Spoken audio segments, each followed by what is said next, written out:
Hi everyone, welcome to Graphic Solution Tricks channel.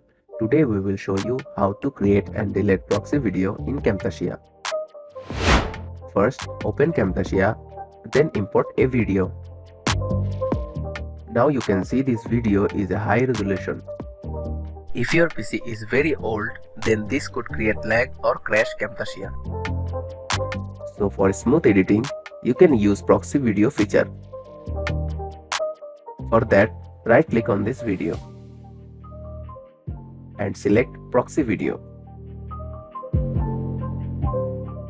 Then select create proxy video. Here you can see it's processing. After finishing the process, you can see a yellow mark here, which means it's a proxy video. Now you can drag it into the timeline and can edit smoothly.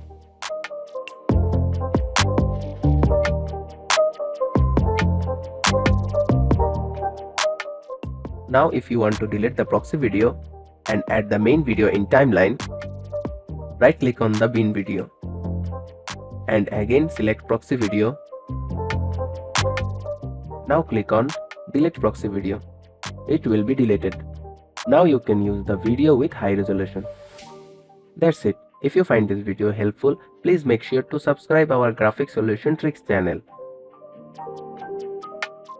and click the bell icon for more updates.